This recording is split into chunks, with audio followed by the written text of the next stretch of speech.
Hello and welcome to our session today on Maharishi Ayurveda, points and tips to enhance all areas of life.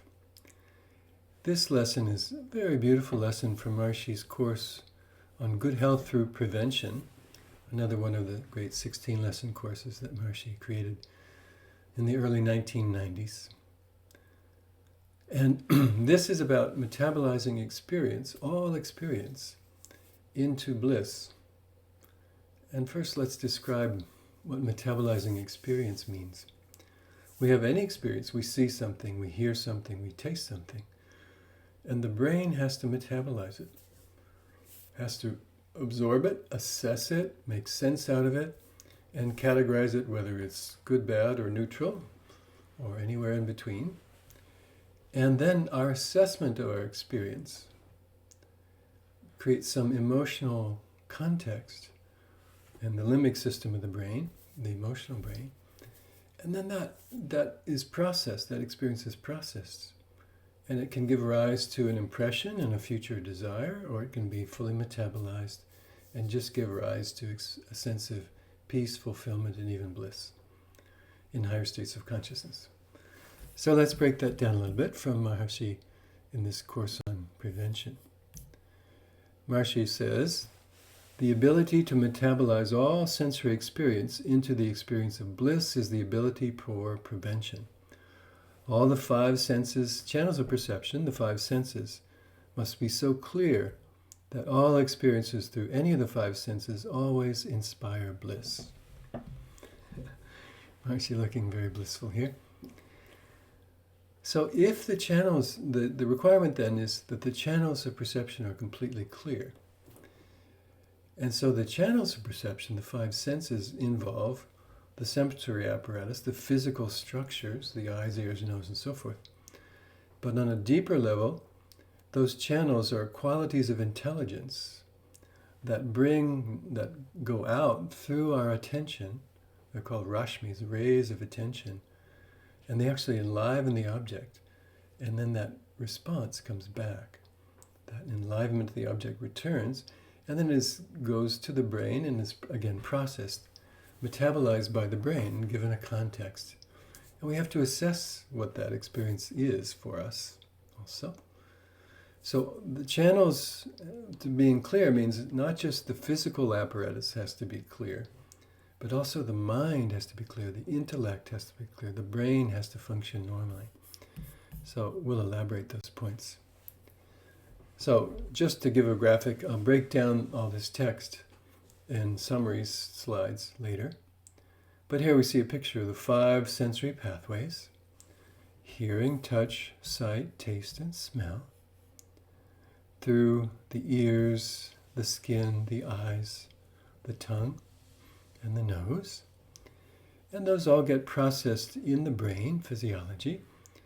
And this band here is the primary somatosensory cortex. This is the brain, and your nose is this direction.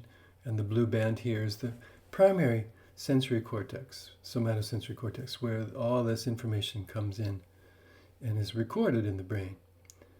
And then it gets processed by association areas near that area in the brain, which say, oh yes, I had that experience before. That is a cat, or that is a car, or that is a daisy. And then some memory is triggered. What was my experience with that thing? Is that thing useful? Is it not useful? What is my experience with that? It gives it a name. There's a part of the brain that gives the object a name. Back here, it's between the visual cortex and the sensory cortex.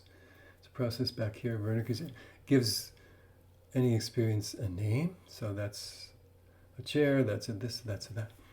So all this processing going on in the brain.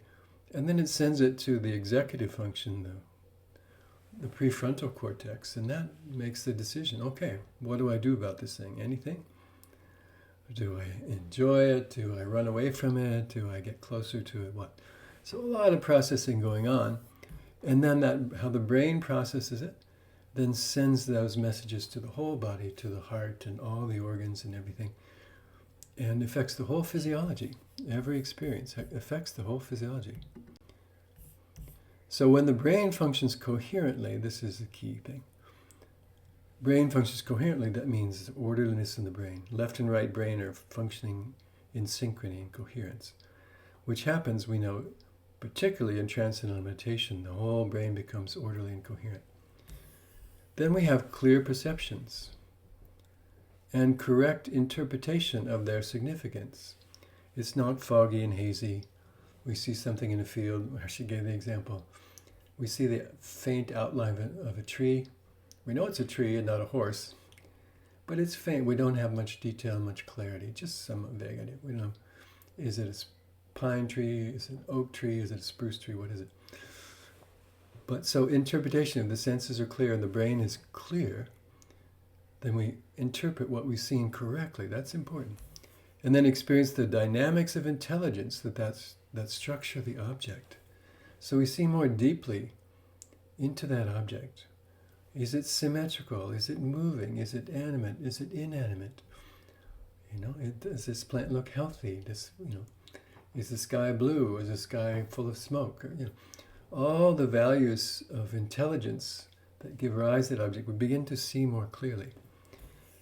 And then perceive the fundamental underlying reality of both the subject and the object.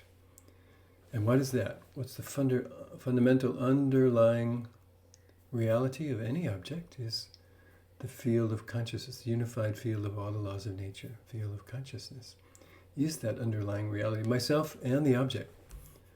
And so then we start to get connected more deeply.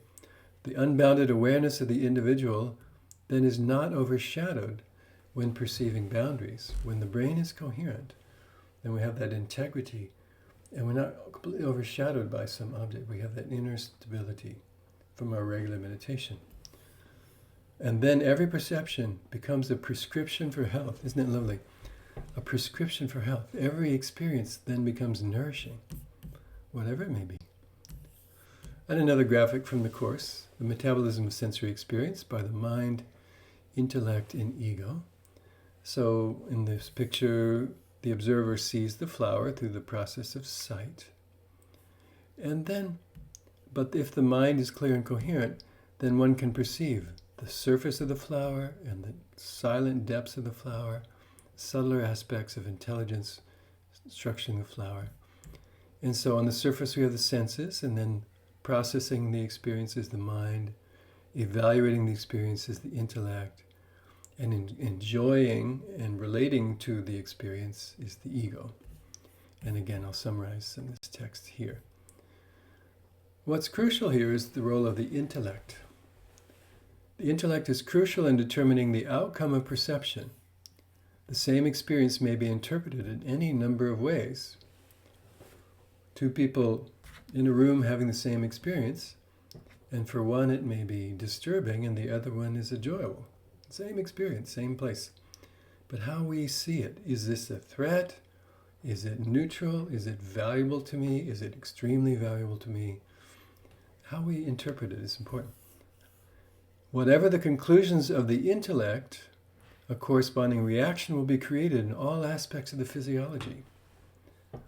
So the classic example in the Vedic literature is it's dusk and you're out on the road and you see this long curly thing, and we may think, oh, it's a snake. And the whole physiology gets excited and upset and fear and running and, oh, it's a snake. And then if there's more light on the subject, we see, no, it's actually just a rope, just a string. So there's no threat. So we misinterpreted, the intellect misinterpreted, and the senses weren't clear. We misinterpreted that object to be a threat. And the whole physiology got upset for no reason. So the intellect must be endowed with unbounded comprehension so that any experience can be assimilated without creating imbalance or strain on the system. So that's important. The intellect has unbounded comprehension. So then we can assimilate any experience. And it doesn't create imbalance or strain because unboundedness is untouched by any amount of relativity. This is achieved when the self-referral level of consciousness, pure consciousness, unbounded bliss, is lively in the awareness of the individual. I'm going to quote from Maharishi. Self-referral level of consciousness, what that means is consciousness is continually knowing itself. That unbounded awareness is permanently established. This is with regular meditation over time. We transcend thought, experience, pure awareness. And that pure unbounded awareness becomes stabilized. It's all-time 24/7 reality. Then it's not shaken by anything. So we have that internal stability, and the intellect is anchored in that.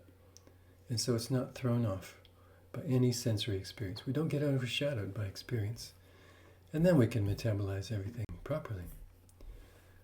So successful metabolism experience, then it means we have clear perception of this object, intellectual clarification of its significance, a clear understanding, complete satisfaction to the ego. Oh, it's a lovely experience, or it's a completely neutral experience, but it's not a threat. Maharishi says in higher states of consciousness, one sees friend everywhere, sees a friend everywhere. Reveals the absolute value of intelligence that structures, the absolute value of intelligence that structures that object.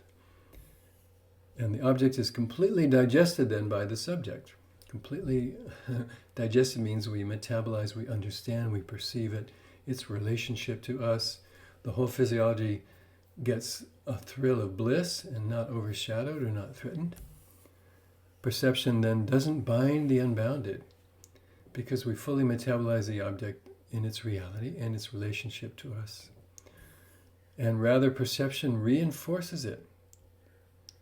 Perception reinforces the unboundedness and enlivens bliss in the awareness. Beautiful mechanics in developing higher states of consciousness. And we've all had the experience, those who meditate regularly, twice a day, that means, have the experience that things that used to bother us less or not at all. That road rage that we used to feel is just fading or gone. Just because we have that internal frame of reference is that unbounded, unshakable inner stability, peace, bliss, fullness of life. And so then perception just enlivens that, thrills that, reinforces that, especially in unity consciousness when we actually experience that is nothing other than myself. The whole experience, every sensory perception is just the reverberation of that pure consciousness, which I am, and which that is as well. So senses, mind, and intellect. Then the sense object is grasped by the senses with presence of mind. Oh, this is from Charaka Samhita, which is quoted in the Course. The sense object is grasped by the senses with presence of mind. Important. Something can be going on, and if we don't attend to it, it doesn't exist for us. Then it is thought of by the mind in terms of positive qualities, quality means is guna, and defects, which is dosha or impurity. So the mind thinks about the qualities of this subject. In this context, the intellect, the nature of which is to make decisions, prompts the individual to decide to speak or act knowingly, intelligently, with full insight and full knowledge. Charaka Samhita, Shrirastan, 1, 22, and 23. Shrirastan, a beautiful chapter in Charaka Samhita. It's a lot about consciousness. Shrira means body, but what is this body made of, and who is this individual? And there's this whole discussion with the sages about the nature of life and reality and existence and consciousness. And it's beautiful. So, senses take in the object, the mind evaluates it, thinks about it in terms of its qualities, and then the intellect decides how to react. So what do we do about it? We speak or act knowingly, with full intelligence, with full understanding. Beautiful understanding from Charaka Samhita. Another quote from Charaka about balanced intellect. When the senses along with the mind become imbalanced or vitiated due to excessive, insufficient, or wrong, harmful contact with their objects, it causes obstruction, impairment of the intellect. Okay. So wrong use of senses might be, overuse of senses might be keeping the eyes open too much, staying up late and reading or watching something. Overuse of the senses, sense of sight. Wrong use would be to put our attention through the sense of sight on something disturbing, or something violent, or something not so useful, not so life-supporting, harmful contact. Or lack of use is not using the senses properly, not using the senses at all or enough. So, sleeping too much or not engaging the senses at all. On the other hand, when due to proper contact, they, the senses and mind, come back to their natural state, the intellect develops its natural capacity. Charak Samhita Sutrasthana 8:15. So balanced use of senses, balanced mind, then the intellect is free to function more normally and develops its natural capacity to make right decisions. Make right decisions. Very nice understanding from the Ayurvedic texts. So now, yogic flying. Those who practice transcendentation probably have heard of the advanced techniques and the TM Siddhi program, S-I-D-H-I, Siddhi program. Siddhi means perfection.